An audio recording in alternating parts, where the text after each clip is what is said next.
नमस्कार, आप देख रहे हैं न्यूज 24। मैं हूं आप सभी के साथ विपनेश माथुर। इस बड़ी खबर पर लगातार हम बने हुए हैं जो कि बिहार से सामने निकल कर आई है। बिहार के मुख्यमंत्री नीतीश कुमार ने आज बड़ा ऐलान कर दिया है। आज की सबसे बड़ी खबर, पूर्णिया के दमदहा में जनसभा को संबोधित करते हुए नीतीश कुमार ने कहा कि मेरा आखिरी चुनाव है। नीतीश कुमार आज चुनाव प्रचार के आखिरी दिन दमदहा में अंतिम जनसभा को संबोधित कर रहे थे। उन्होंने कहा कि अंत भला तो सब भला। लोगों से अपील करते हुए नीतीश कुमार ने कहा कि आखिरी मौका दीजिए, आखिरी बार मौका दें। चुनाव का आखिरी दिन है, अब परसों चुनाव है और ये मेरा अंतिम चुनाव है। अंत भला तो सब भला। अब आप बताइए, वोट दीजिएगा ना इनको, हाथ उठा के बताइए। जरा इस बड़े ऐलान के मायने समझने की कोशिश करते हैं। इसके लिए सीधे न्यूज रूम का रुख करना पड़ेगा। पॉलिटिकल एडिटर रमन कुमार जुड़ गए हैं। रमन, जो नीतीश कुमार ने ये अचानक से बड़ा ऐलान किया है चुनाव प्रचार के आखिरी दिन, इसके मायने में आपसे समझना चाहती हूं कि इसका असर पार्टी पर, जेडीयू पर क्या पड़ेगा, बिहार की राजनीति पर क्या असर होगा और मौजूदा जो लास्ट फेज बचा है वोटिंग का, उस पर क्या असर होगा? देखिए विपनेश, बिहार की राजनीति में नीतीश कुमार एक बड़ी शख्सियत हैं जो कि अपने दम पर उन्होंने 15 साल मुख्यमंत्री रहकर राज किया और जो भी निर्णय उन्होंने किया वो निर्णय के बारे में उन्होंने किसी से पूछा नहीं। जब नरेंद्र मोदी के नाम पर बीजेपी का साथ छोड़ा था उस वक्त भी वो निर्णय नीतीश कुमार का था, लेकिन 2014 के लोकसभा के चुनाव में जब उनको अपने हिसाब से नतीजे नहीं मिले तो इस्तीफे का ऐलान भी नीतीश कुमार ने किया नैतिकता के आधार पर और उसके बाद जीतन राम मांझी मुख्यमंत्री बने।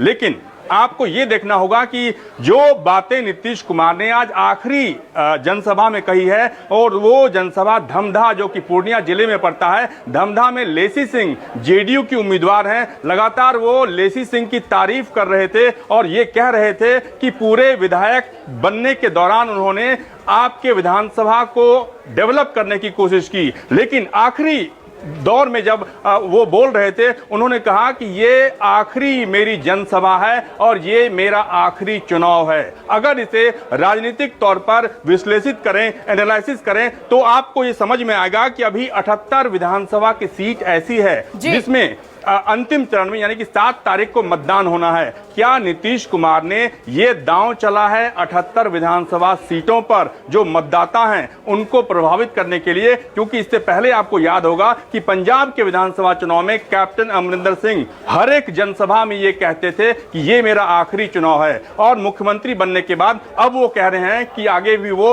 मुख्यमंत्री पद के उम्मीदवार होंगे। कहीं नीतीश कुमार ने जनता को प्रभावित करने के लिए, जनता को अपने पाले में लाने के लिए एक दांव तो नहीं चला है? क्योंकि इसका जिक्र आज तक ना उन्होंने किसी इंटरव्यू में किया ना किसी जनसभा में किया। इसीलिए ये अपने आप में एक बड़ी बात होती है कि नीतीश कुमार के नाम पर बीजेपी एनडीए ने अपना मुख्यमंत्री पद की घोषणा की थी। लेकिन एक बात और आपको ध्यान में रखना पड़ेगा कि नीतीश कुमार की अभी उम्र कितनी है? 69 ईयर्स, यानी कि नरेंद्र मोदी की 70 साल और लालू प्रसाद यादव की 72 साल।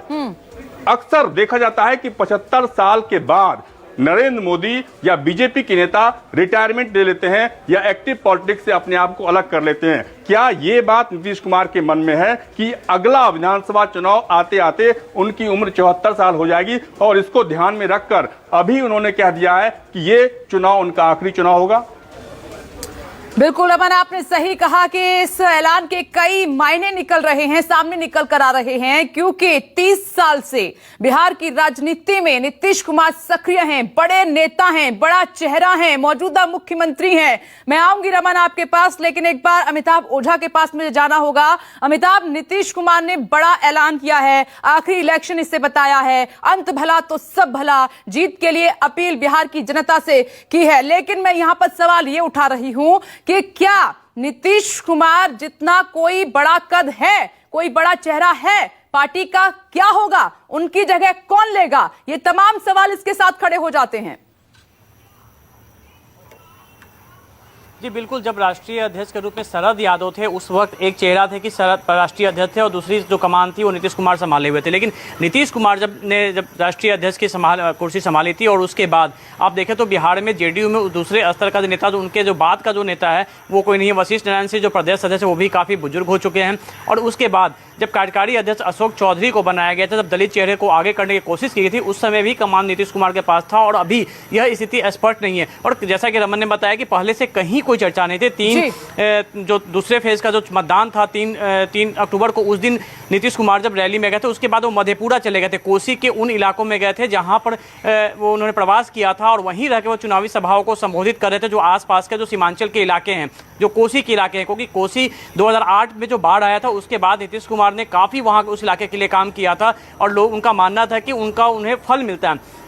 पिछले लोकसभा चुनाव के दौरान भी वो अंतिम चरण में जब वहाँ पे गए थे तो वहाँ पे उन्होंने कैंप करके आसपास के जिलों में वहाँ जनसभाएं की थी और उसका काफ़ी अच्छा रिजल्ट भी उन्हें मिला था। और इस बार भी जब तीसरे चरण के मतदान के ठीक पहले, जब आज अंतिम दिन था प्रचार का, उन्होंने कोसी के इलाके से ही ये ऐलान किया है। जो धमदाहा से उन्होंने जो ऐलान किया है वो बड़ा ऐलान है और इसका सीधा असर जो तीसरे चरण का मतदान है जो परसों होना है, वहाँ पे 7 अक्टूबर को जो मतदान होना निश्चित तौर पर पड़ेगा। क्योंकि पिछली बार हमने लोकसभा चुनाव में देखा था कई ऐसी सीटें थी जहां पे जेडीयू काफी पीछे थी, लेकिन नीतीश कुमार ने मधेपुरा में कैंप किया, लगातार लोगों से वो मिलते रहे और कई जनसभाएं उन्होंने उस मधेपुरा में रहकर की थी और उसका फायदा वहां मिला था कि कई सीटें जो हार रही थी जेडीयू उनके खाते में गई थी, जो एनडीए के पिछड़ रही थी वो सीटें उनके खाते में गई थी। तो इसका एक बड़ा प्रभाव पड़ेगा। बिल्कुल, बहुत बहुत शुक्रिया अमिताभ ओझा। रमन कुमार, आपका भी बहुत बहुत शुक्रिया। देखिए, नीतीश कुमार की तरफ से आज बहुत बड़ा ऐलान कर दिया गया है। पूर्णिया की रैली में लोगों को संबोधित करते हुए उन्होंने कहा कि ये मेरा आखिरी इलेक्शन है, वोट दीजिएगा, जिताइएगा। अपील की है जीत की, लेकिन इसके मायने क्या है वो भी लगातार हम आपको समझाने की कोशिश कर रहे हैं, क्योंकि नीतीश कुमार कोई छोटा चेहरा नहीं है। 30 साल से राजनीति में सक्रिय हैं, बड़ी जिम्मेदारियां निभाई हैं, बिहार के मुख्यमंत्री हैं और चुनाव प्रचार के आखिरी दिन जनसभा में इतना बड़ा ऐलान वो कर देते हैं, संन्यास की बात करते हैं। इसके साथ तमाम सवाल ये भी खड़े हो जाते हैं कि उनके बाद पार्टी का क्या होगा, क्योंकि आपने तमिलनाडु का हाल देखा था। जयललिता के बाद पार्टी किस हाल में थी, बिखर गई थी। तो क्या एक ये रणनीति का हिस्सा है, क्या ये नीतीश कुमार का एक आखिरी दांव है? छोटा सा ब्रेक, जो लौट रहे हैं।